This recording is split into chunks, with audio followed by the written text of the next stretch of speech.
The Cold War and civil rights, two of the key issues during the JFK presidency, both of which are front and center during a two-day period in 1963.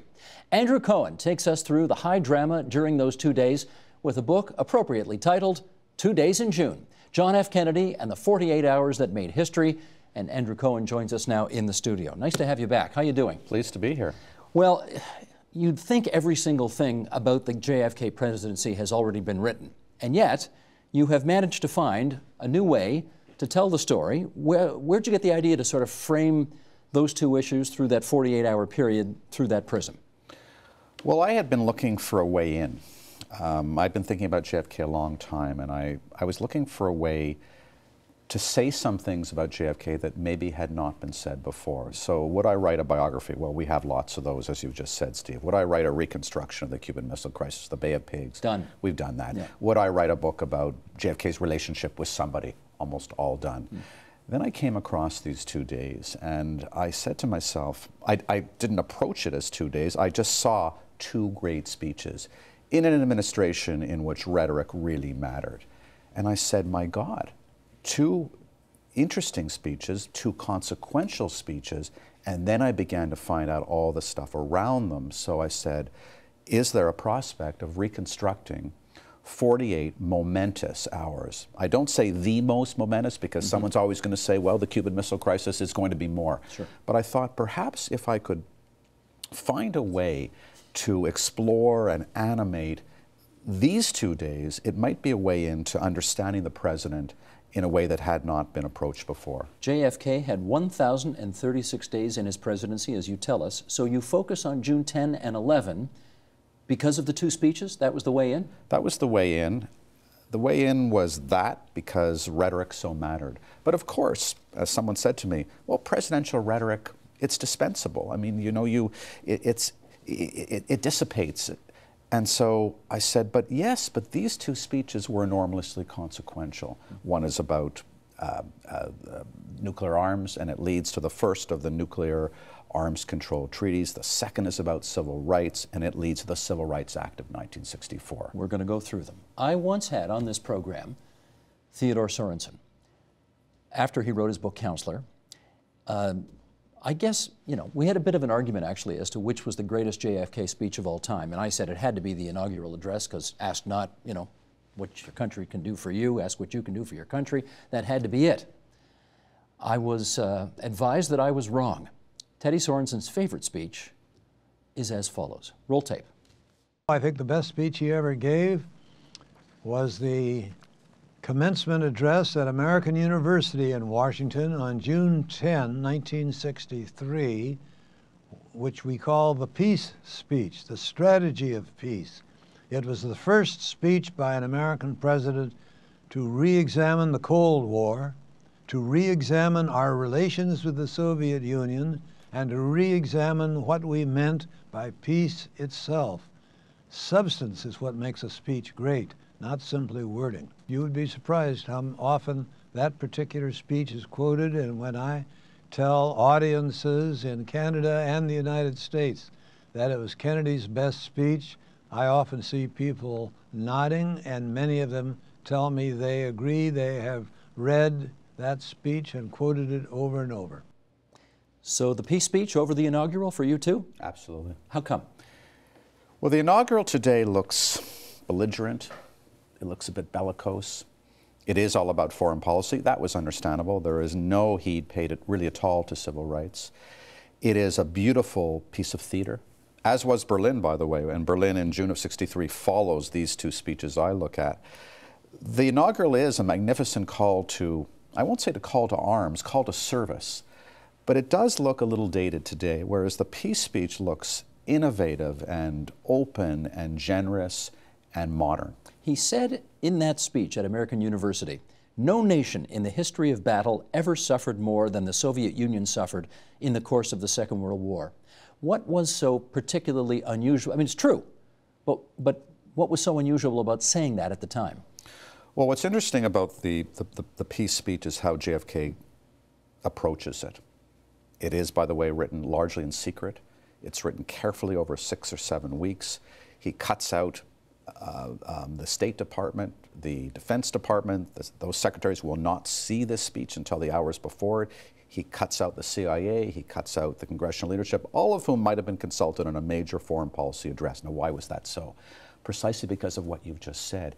He is going to humanize the Russians in a way a Cold War president had never done before. He was worried that if indeed it got out, that not only was he going to humanize the Russians, he was going to praise their sacrifice in the Second World War, the 20 million who had died, praise their achievements in science. And by the way, they were pressing America in the moon race, which JFK was, and America was trying to catch up. When he says we all breathe the same air, we all cherish our children's future, we're all mortal, he was speaking of the Soviet and the Russian bear. And in Cold War lily-white America, a president didn't talk that way. And as Sorensen said when he was gathering ideas, because Sorensen will write this speech, and so, my God, if he says it's the best, that's good enough for me. When he talks about the secrecy with which this is done, he's saying, we were not going to have in this speech the usual stock Cold War rhetoric of the evil empire, a term that Ronald Reagan would or used later on, but we're not going to speak that way. We understand who they are. We understand their gulags. My goodness, John F. Kennedy has presided over the largest peacetime defense buildup in American history. He was a Cold Warrior. He understands that. But after the Cuban Missile Crisis in the fall of '62, we have to look at things differently. So by the time he gets to American University and gives what is now called the peace speech, or a strategy of peace, he's ready to ask Americans to look at the Cold War differently. He's less interested in winning the Cold War than ending it. In which case, a bold and daring speech, how was it received? Interestingly, almost indifferently at first. It was one of those speeches, with the exception of some enthusiastic commentators in the Democratic Party. The Manchester Guardian called it one of the great state papers in American history. But if you look at White House Mail and and you can, and it's all tracked, it was in those days, still is, the imminent freight rail strike was, generated 23,000 letters that week to the White House, and this speech maybe 500. It is a speech that grew in importance in time. And so at the end of his life, Robert McNamara, Secretary of Defense, who didn't see it, by the way, till the last hours, called it, he said, if you want to understand JFK, understand this speech. John Kenneth Galbraith said, if you want to understand JFK, don't look at the inaugural address. This is the JFK who, in the spring of '63, decides that he wants to look at the world differently, and he does it through this speech. Okay, so there's the Cold War, which is one of the central themes of this two-day period. The other is civil rights. A 48-hour period during which the governor of Alabama, George Wallace, is trying to prevent a couple of black students from going to university there. Set the scene for that confrontation. Well, JFK has gone to American University. He stepped off Air Force One. He's flown back from Hawaii. I describe all that. It's fascinating. I actually went on Air Force One and found it, and so I could get a better sense of it.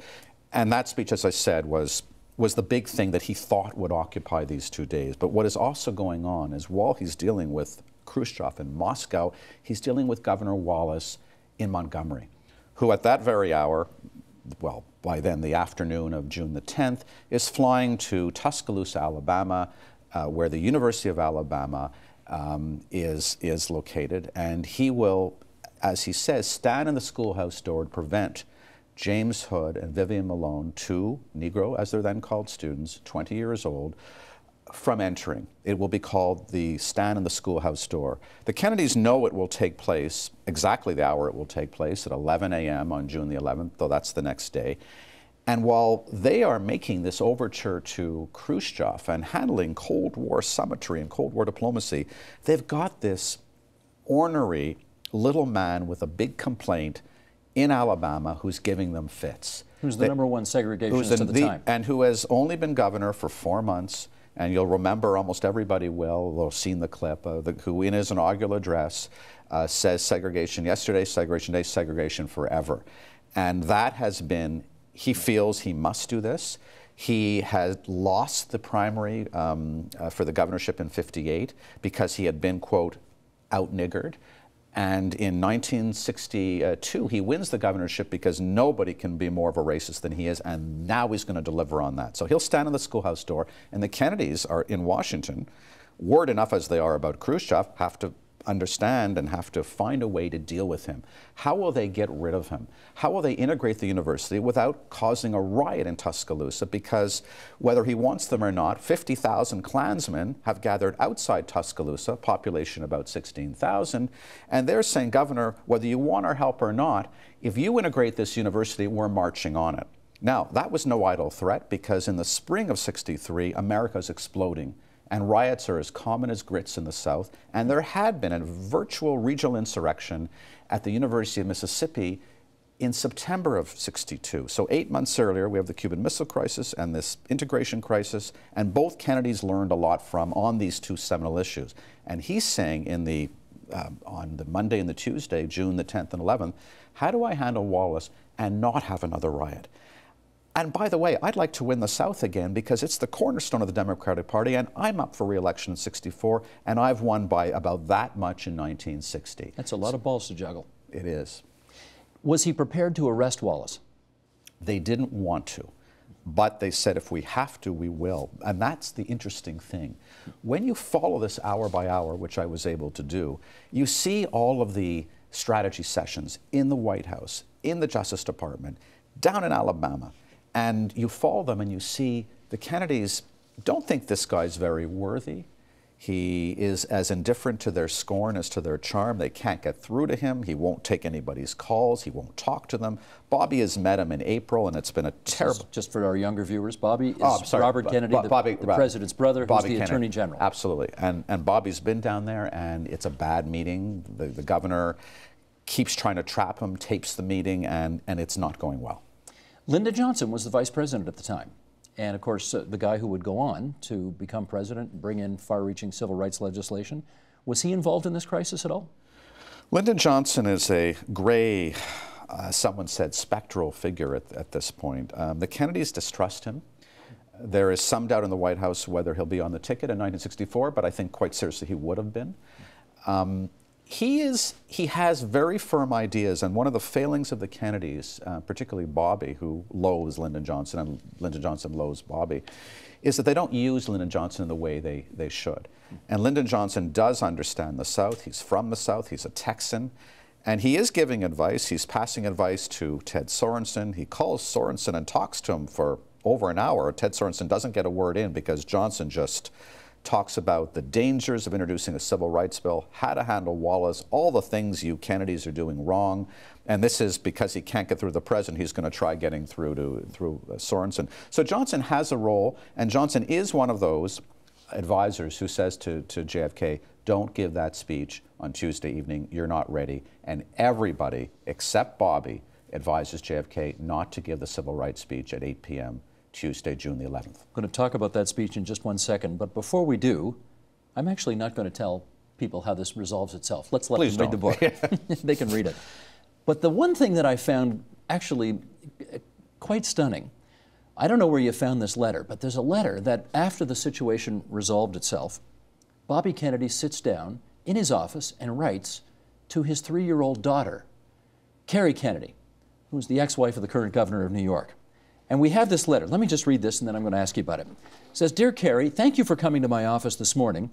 It was an historic day, not just because of your visit, but because 2 Negroes, over the objection of Governor Wallace, were registered at the university. It happened just minutes ago. I hope these events will be long past when you have your pretty little head at college. Love and kisses, Daddy. It's really quite something to write that letter at that moment when all hell is breaking loose.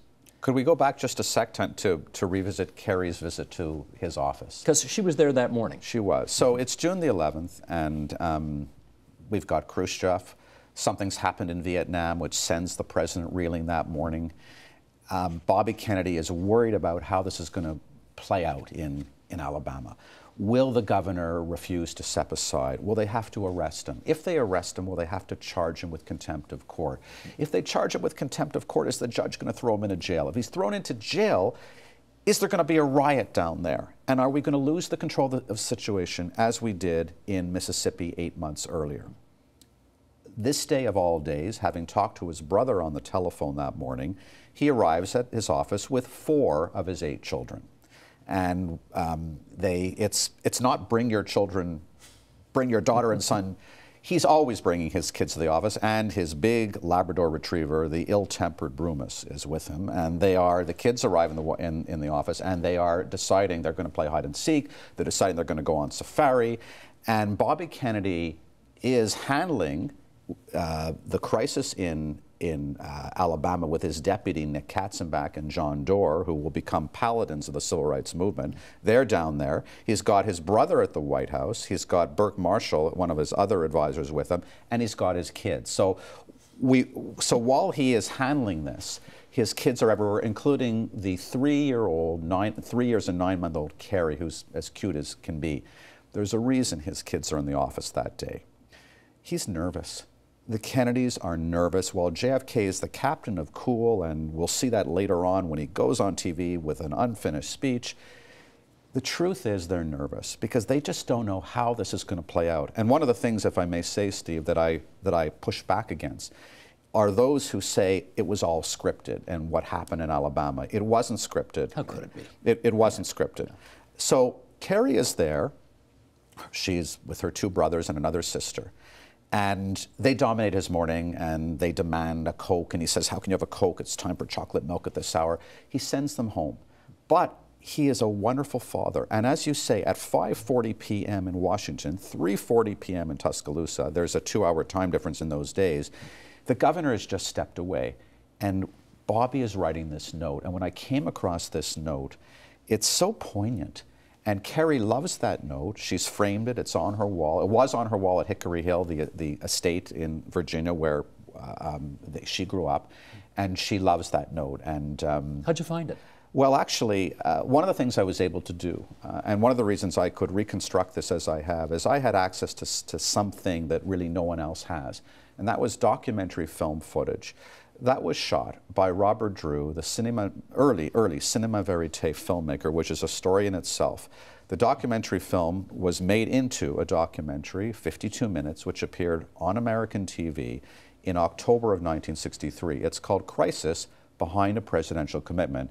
And it's been shot in the White House on these 2 days and before, actually several days before, following Bobby Kennedy, George Wallace, Jack Kennedy, and the Kennedy deputies, as well as the 2 black students down in Alabama. That footage from that documentary sits in the Academy of Motion Pictures Arts and Sciences in Hollywood. The outtakes, I called Robert Drew 3 years ago. Robert Drew is the director. He had been a photographer with Life magazine. When I say cinema verite, by the way, what I mean by that is free-flowing, unscripted documentary filmmaking. In other words, no tripods, no big crews, no script, almost no narration.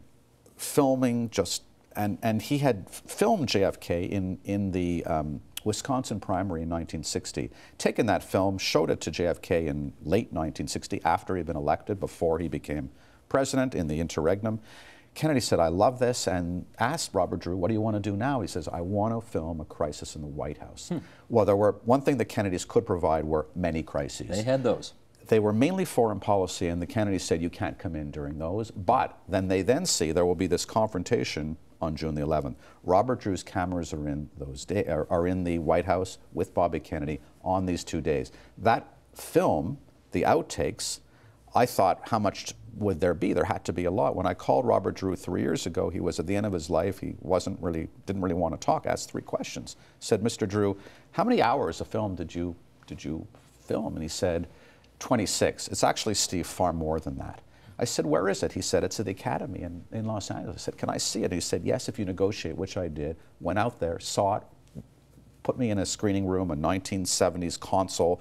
It's all in 16 millimeter on reels. The archivist came in, he said, can I sit with you? Because I haven't seen this. They asked me for my notes after, and he had seen some of it. But there are hours and hours. So whether it's Bobby Kennedy with Carrie, whether it's Jack Kennedy with Bobby, whether it's George Wallace, whether it's Vivian Malone and James Hood, the 2 students, the cameras, 5 different crews are following all of them.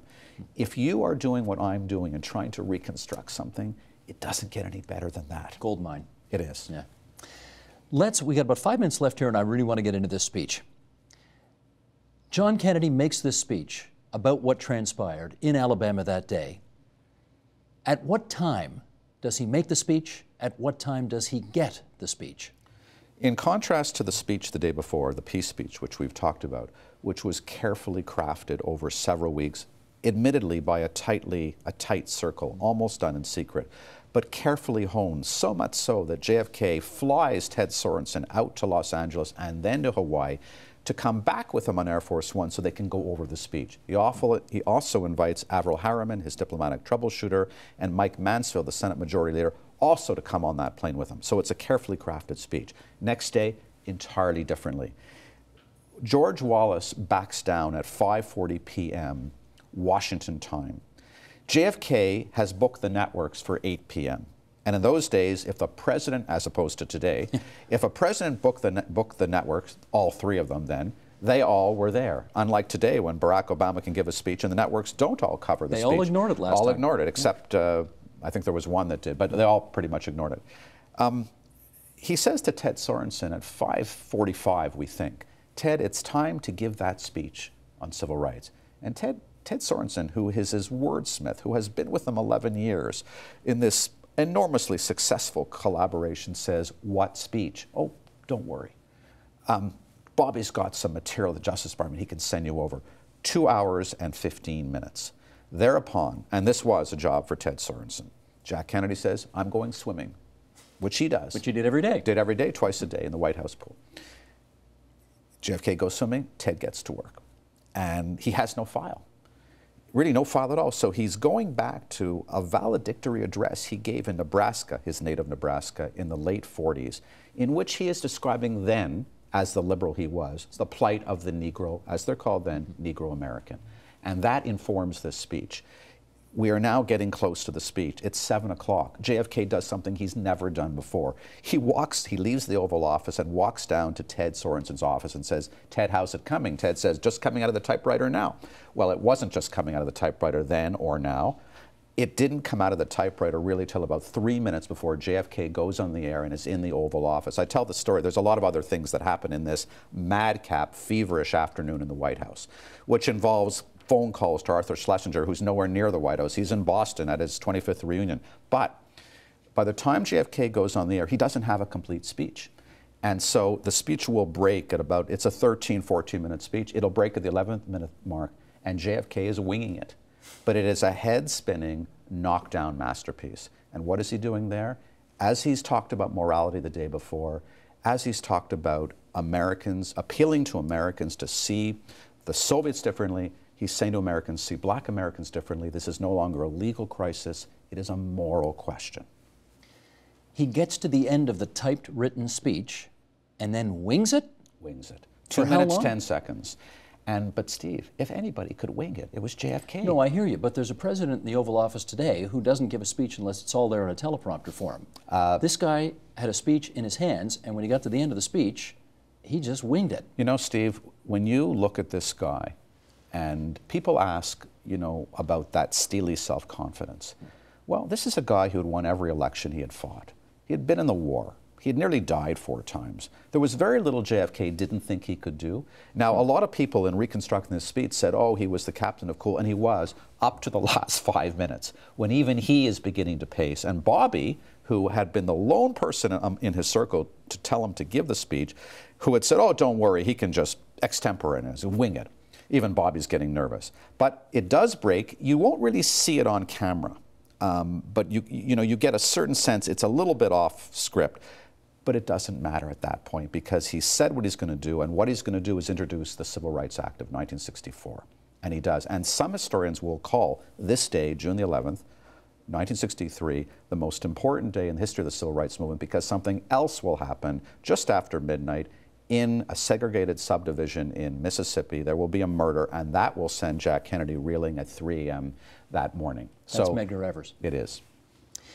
Well, then let's just finally look at this a half a century later. Put it into context. What ultimately did these 2 days mean to the Kennedy presidency? I think everything. I think the calendar says June of '63 was late spring. I think it was high summer. I think this is Kennedy's crowded hour. in which, for the first time in what is an uneven presidency with lots of defeats, I think he sees what the office is. I think he's courageous. I think he's assertive. He says we can speak to the Russians differently. He's breaking with the rhetoric of the last 18 years. When Khrushchev hears that speech, he says no American has talked to us that way since Franklin Roosevelt. And he does get the first of the arms control treaties. It will be limited. It is the limited test ban treaty. It will be limited, but it's a beginning. It will not end the Cold War as Kennedy would like it to. More substantially is the next day. The Civil Rights Act will be among the 2 or 3 seminal pieces of legislation. It will begin in Kennedy's White House. We can debate whether he himself would have got that through. Lyndon Johnson will push it through in '64. There's a difference among historians about when or if he would have gotten it, but he sees the moment, seizes the moment, and says, now's the time, and I'm going to do this without focus groups, without public opinion polls, because this is the right thing to do. How many presidents act that way today? And in 2 issues, on 2 days, on the 2 biggest issues of his generation, he acts boldly and decisively and consequentially. And 5.5 months later, he's dead. He's dead in Dallas. It's a great book. Andrew Cohen, 2 Days in June, John F. Kennedy and the 48 Hours That Made History. If you're into this time in history, as you and I clearly both are, this is well worth reading. Andrew, thanks so much. Pleasure.